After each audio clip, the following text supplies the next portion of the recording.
राजकीय medical college Ghazipur के इस वक्त प्रिंसिपल बीएन साहनी जी हमारे साथ जुड़े हुए हैं। उनसे इस वक्त जो प्रकरण इस कॉलेज को लेकर चल रहा है इस विषय में विस्तार से बात करेंगे। सर, मेरा पहला सवाल आपसे ही है, इस वक्त इस कॉलेज की कुछ छात्राओं ने जो शिकायत की थी आपसे, इस शिकायत के संबंध में अब तक क्या आपकी तरफ से क्या एक्शन लिया गया है और ये पूरा मामला है क्या, विस्तार से बताइए। इसमें जो है लड़कियों द्वारा कुछ ऑब्जेक्शन किया गया था कि एक साथ रहती हैं जो छात्राएं हॉस्टल में, तो उसमें कुछ लड़कियों को डाउट हो गया था कि ये कोई छात्रा जो उसकी फ्रेंड है वो उसका कोई वीडियो वगैरह बना करके कहीं भेज रही है।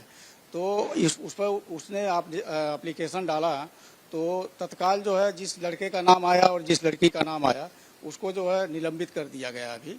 और हमारे कॉलेज की तरफ से जो है एक टीम बनाई गई है, जांच टीम बनाई गई है, जांच चल रही है और जांच में जो है जो भी स्पष्ट होगा आगे की कार्रवाई की जाएगी। सर, जो आरोप लगाए गए थे इन लड़कियों की तरफ से जो प्रथम वर्ष की छात्राएं हैं, इन आरोपों में कितनी सत्यता अब तक के जांच में आपकी तरफ से पाई गई है? अब तक तो जो है कोई सत्यता नहीं मिली है, क्योंकि उनके मोबाइल को भी देख लिया गया है और जो भी आरोप लगाए गए हैं उसमें कहीं से कोई सत्यता मिली नहीं है।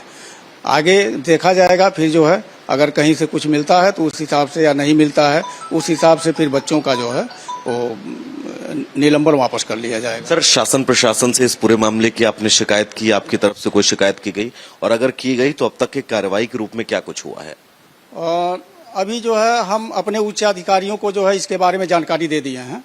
अपने निदेशक महोदय को भी जो है हमने सूचित कर दिया है, बाकी उच्च अधिकारी को जानकारी दे दी गई है। और अभी इसमें कोई जांच में कुछ निकल के नहीं आया, इसलिए अभी कोई विशेष कार्रवाई नहीं हुई है।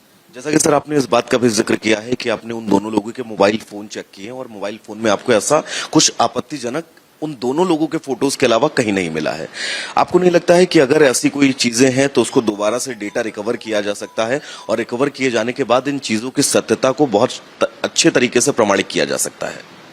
अगर बच्चों का शक है इस तरह का, तो ये आपकी बात सही है कि उनके मोबाइल को चेक किया जाए और उनके जो भी अगर इस तरह के कोई फोटो वगैरह मिलते हैं तो उसको डिलीट किया जाए, ये तो उन बच्चों के हित में होगा।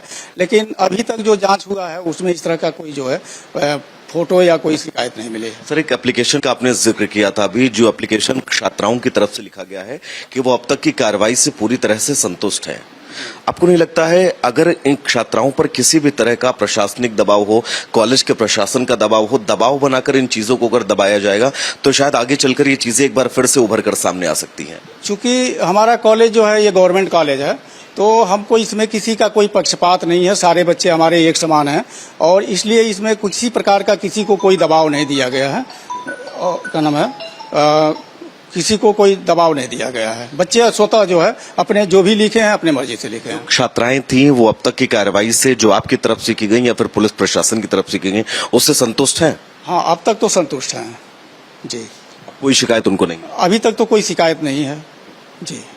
तो ये थे प्रिंसिपल बीएन साहनी, जिन्होंने साफ तौर पर बताया कि अब तक की जो शिकायतें थी उन शिकायतों के बीच जो निस्तारण किया गया, जो कार्रवाई की गई, उस कार्रवाई के बाद अब जो छात्राएं हैं वो पूरी तरह से संतुष्ट नजर आई। पंकज, एक बार बाहर आइएगा, हम अपने दर्शकों को ये तस्वीर दिखा दें। दरअसल ये वो होम्योपैथिक राजकीय मेडिकल कॉलेज है जिस कॉलेज का ये पूरा प्रकरण है और इसी कॉलेज में वो छात्राएं पढ़ती थी जिन्होंने तमाम गंभीर आरोप लगाए। हालांकि जांच के बाद ये अब तक का स्पष्ट हुआ है कि इन आरोपों में सत्यता नहीं थी, जिसके चलते इन सभी आरोपों के लिए एक जांच कमेटी का गठन किया गया है जो आगे इस पूरे प्रकरण पर तब तक जांच करेगी जब तक ये दो जो आरोपी हैं जिन पर ये आरोप लगे हैं वो पूरी तरह से कहीं ना कहीं से आरोप मुक्त नहीं हो जाते हैं। विजय पंकज के साथ में वैभव मिश्रा, रिपब्लिक भारत, गाजीपुर।